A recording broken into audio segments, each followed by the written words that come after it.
Hi అండి, welcome back to my channel. Welcome to Srujana life style. Today మన కిచెన్లో ఒక మంచి స్వీట్ రెసిపీ అయితే చేశాను. చాలా సింపుల్గా చేసుకోవచ్చు, చాలా టేస్టీగా కూడా ఉంటుంది. ముందుగా బ్రెడ్ తీసుకోవాలి. అది బ్రౌన్ బ్రెడ్ కానీ నార్మల్ బ్రెడ్ అయినా సరిపోతుంది. దీనికి ఉన్న సైడ్స్ 4 వైపులా కట్ చేసుకోవాలి. 4 వైపులా ఈ విధంగా కట్ చేసుకున్న తర్వాత మిడిల్ పార్ట్కి ఒకసారి కట్ చేసుకోవాలి. వీటిని చిన్న చిన్న ముక్కలుగా కట్ చేసుకోవాలి. ఇలా నేను చూపించే విధంగా ఇలా కట్ చేసుకొని వీటిని పక్కన పెట్టుకోవాలి. ఇప్పుడు స్టవ్ వెలిగించుకొని ఒక ప్యాన్ పెట్టుకొని లైట్గా ఆయిల్ వేసుకోవాలి. దీనిలోకి ఒక్కొక్కటిగా ఈ బ్రెడ్ పీసెస్ని వేసుకోవాలి. ఫ్లేమ్ని మీడియం ఫ్లేమ్లో పెట్టుకొని వేసుకోవాలి, లేదంటే అడుగున మాడిపోతాయి. వీటిని 2 వైపులా బ్రౌన్ కలర్ వచ్చేంత వరకు ఫ్రై చేసుకోవాలి. ఇలా 2 వైపులా బ్రౌన్ కలర్ వస్తే సరిపోతుంది. మనం స్టవ్ ఆఫ్ చేసి వీటిని ఒక బౌల్లోకి తీసుకోవాలి. ఇప్పుడు వీటన్నిటిని ఒక బౌల్లోకి తీసుకున్న తర్వాత కస్టర్డ్ పౌడర్ అని మనకు బయట సూపర్ మార్కెట్లో దొరుకుతుంది. దీన్ని ఒక బౌల్లోకి ఒక 3 స్పూన్లు వేసుకోవాలి. ఇప్పుడు దీనిలోకి కొంచెం వాటర్ యాడ్ చేసుకొని ఉండలు లేకుండా మంచిగా మిక్స్ చేసుకోవాలి.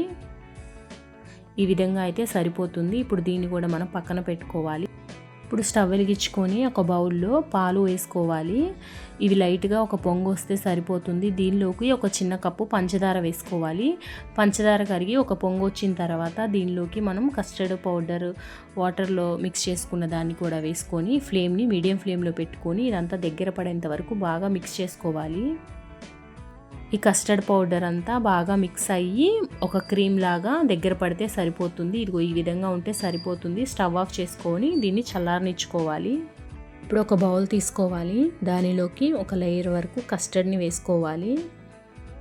ఇలా నేను చూపించే విధంగా ఒక లేయర్ వేసుకోవాలి. దీనిలోకి బ్రెడ్ని ఫ్రై చేసి పెట్టుకున్నాం కదా, దాన్ని దీనిలో వేసుకోవాలి.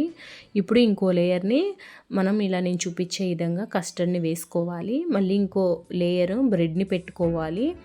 ఇప్పుడు ఇంకో లేయర్ కస్టర్డ్ని వేసుకోవాలి. మనకి కావాలి స్వీట్నెస్ కోసం అనుకుంటే షుగర్ సిరప్ కూడా వేసుకోవచ్చు.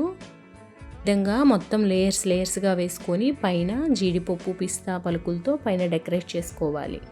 దీన్ని ఒక 1 అవర్ పాటు ఫ్రిడ్జ్లో పెట్టుకోవాలి. 1 అవర్ తర్వాత మనం ఫ్రిడ్జ్లో నుండి తీసుకొని దీన్ని మనం సర్వ్ చేసుకోవడమే. టేస్ట్ అయితే చాలా బాగుంటుంది.